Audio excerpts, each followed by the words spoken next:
यार, एक बात बताओ, क्या तुमने कभी ऐसा एक्सपीरियंस किया है कि प्राइस एक हाई या लो को ब्रेक करे, तुम एक्साइटेड होकर ट्रेड में घुसो और फिर अचानक प्राइस तुम्हारे ऑपोजिट डायरेक्शन में निकल जाए और तुम स्क्रीन देखते रहो और सोचते रहो, यह क्या हुआ अभी? अगर यह हुआ है तो तुम अकेले नहीं हो और इसका एक बहुत स्पेसिफिक नाम है, तुम एक लिक्विडिटी स्वीप में फंसे थे। स्मार्ट मनी ने तुम्हें ट्रैप किया था, तुम्हारा स्टॉप लॉस हिट कराया, तुम्हारी पोजीशन क्लोज करवाई और फिर खुद ऑपोजिट डायरेक्शन में मूव हो गए। लेकिन यहां असली क्वेश्चन यह है, क्या होता अगर तुम वो ट्रैप आइडेंटिफाई कर लेते पहले? क्या होता अगर तुम स्मार्ट मनी के साथ होते, उनके खिलाफ नहीं? आज की इस वीडियो में मैं तुम्हें एग्जैक्टली यही सिखाने वाला हूं, 5 सिंपल स्टेप्स में लिक्विडिटी स्वीप को पहचानना और उसी को अपना ट्रेड अपॉर्चुनिटी बनाना। यह स्ट्रैटेजी बिगिनर्स के लिए भी है और एक्सपीरियंस ट्रेडर्स के लिए भी, क्योंकि यह कॉन्सेप्ट एक बार समझ में आ गया तो चार्ट कभी पहले जैसा नहीं दिखेगा। तो चार्ट खोलो, ध्यान लगाओ और शुरू करते हैं। स्टेप 1, लिक्विडिटी को समझो। पहला स्टेप है लिक्विडिटी को सही तरीके से समझना। बहुत लोग लिक्विडिटी को एक सामान्य कंसेप्ट मानते हैं, जैसे कोई इनविजिबल फोर्स, लेकिन असल में लिक्विडिटी बहुत असली और स्पेसिफिक है। लिक्विडिटी वो एरिया है जहां मार्केट में बहुत सारे अनफिल्ड ऑर्डर्स या स्टॉप लॉस ऑर्डर्स पड़े हुए हैं। अब ये ऑर्डर्स कहां पड़े होते हैं? जहां रिटेल ट्रेडर्स अपने ट्रेड्स प्लेस करते हैं।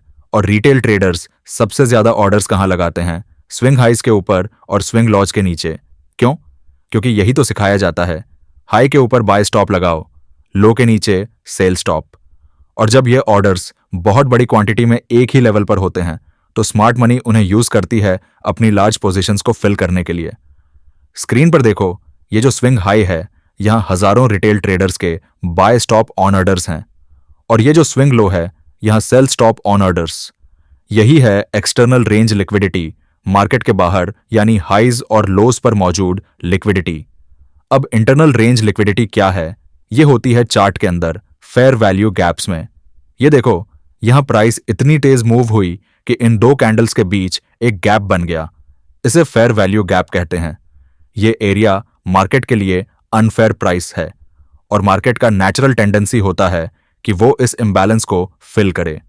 तो जब प्राइस इस एफवीजी के पास आती है तो यहां रिएक्शन होने की प्रोबेबिलिटी बहुत हाई होती है। तो दो टाइप्स हो गए, एक्सटर्नल रेंज लिक्विडिटी जो स्विंग हाइज और लोज पर है और इंटरनल रेंज लिक्विडिटी जो एफवीजीज में है। इन दोनों को अलग करके चार्ट पर मार्क करना सीखो, यही इस पूरी स्ट्रैटेजी की फाउंडेशन है। स्टेप 2, ऑर्डर फ्लो और मार्केट स्ट्रक्चर को आइडेंटिफाई करना। मार्केट स्ट्रक्चर का मतलब है प्राइस किस पैटर्न में मूव हो रही है और इसे आइडेंटिफाई करने के लिए दो कॉन्सेप्ट्स हैं, ब्रेक ऑफ स्ट्रक्चर यानी BOS और चेंज ऑफ कैरेक्टर यानी CHOCH। स्क्रीन पर देखो, यह रहा एक बुलिश मार्केट। प्राइस यहां एक हायर लो बना रही है और यहां उसने पिछला स्विंग हाई ब्रेक किया। यह है ब्रेक ऑफ स्ट्रक्चर BOS। यह कंफर्म करता है कि बुलिश ट्रेंड कंटिन्यू हो रहा है। अब यहां हम सिर्फ बाय सेटअप्स देखेंगे, लेकिन देखो यहां बुलिश ट्रेंड में अचानक प्राइस ने एक ऐसा लो ब्रेक किया जो पिछले हायर लो से नीचे था। यह है चेंज ऑफ कैरेक्टर CHOCH। यह पहला सिग्नल है कि ट्रेंड शिफ्ट होने वाली है। मार्केट का कैरेक्टर चेंज हो रहा है बुलिश से बेयरिश की तरफ। यह डिस्टिंक्शन बहुत जरूरी है। BOS ट्रेंड का कंटिन्यूएशन है, इसे देखकर ट्रेंड के साथ ट्रेड करो। CHOCH ट्रेंड का पोटेंशियल रिवर्सल है, इसे देखकर अपना बायस रिकंसिडर करो। और जब एक बार डायरेक्शन क्लियर हो जाए, चाहे BOS से कंफर्म हो या CHOCH से, तो उसी डायरेक्शन को अपना ऑर्डर फ्लो मानो। इसके अगेंस्ट कभी ट्रेड मत लो, चाहे कितना भी टेम्पटिंग सेटअप क्यों ना दिखे। यह रूल सिंपल लगता है, लेकिन यही सबसे ज्यादा ट्रेडर्स तोड़ते हैं और यही सबसे ज्यादा लॉसेस का रीजन है। स्टेप 3, इंटरनल और एक्सटर्नल लिक्विडिटी का रिलेशनशिप। अब यहां से स्ट्रैटेजी एक्चुअली इंटरेस्टिंग होती है। स्टेप 3 में हम समझते हैं कि इंटरनल और एक्सटर्नल लिक्विडिटी एक दूसरे से कैसे कनेक्टेड हैं और प्राइस इनके बीच कैसे मूव करती है। एक बात याद रखो, प्राइस कभी रैंडमली मूव नहीं करती। प्राइस हमेशा एक लिक्विडिटी से दूसरी लिक्विडिटी की तरफ मूव करती है और इस जर्नी में इंटरनल लिक्विडिटी यानी फेयर वैल्यू गैप्स एक फ्यूल की तरह काम करती है। स्क्रीन पर देखो, यहां बुलिश मार्केट है। प्राइस को यहां एक्सटर्नल लिक्विडिटी यानी स्विंग हाई तक जाना है, लेकिन रास्ते में यह FVG है। प्राइस यहां आई, इस FVG को फील किया, जैसे फ्यूल भरा और फिर ऊपर स्विंग हाई तक मूव हो गई। और अब यहां एक क्रूशियल क्वेश्चन आता है जो बहुत कम लोग सोचते हैं। जब प्राइस एक एफवीजी के पास आए तो उसे देखो कि वो एफवीजी को रिस्पेक्ट कर रही है या इग्नोर कर रही है। अगर प्राइस एफवीजी को रिस्पेक्ट करे यानी वहां आकर बाउंस करे तो ट्रेंड कंटिन्यू हो रही है, बुलिश स्ट्रक्चर में है तो ऊपर जाएगी।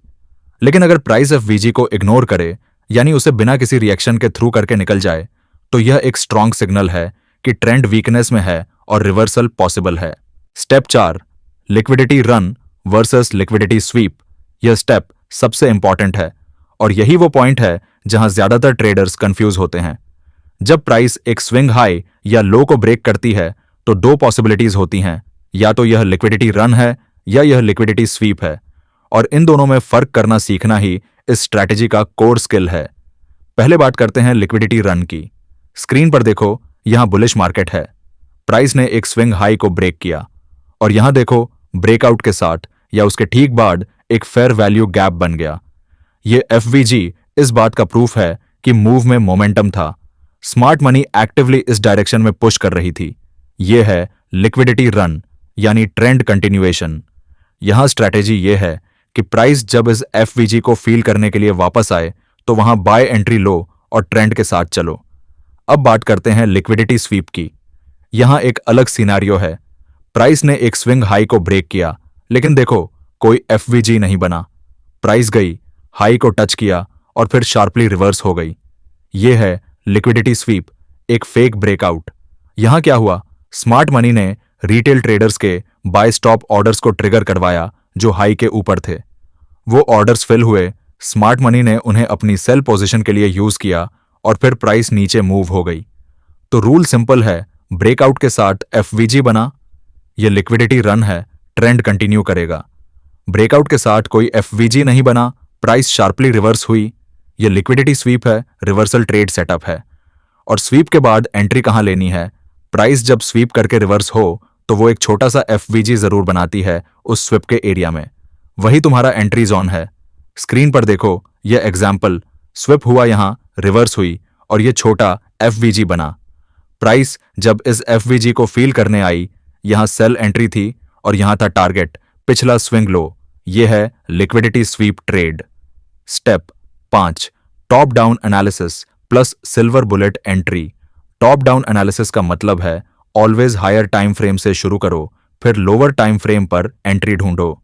यह बैकवर्ड नहीं चलाना, पहले बड़ी पिक्चर फिर एंट्री डिटेल।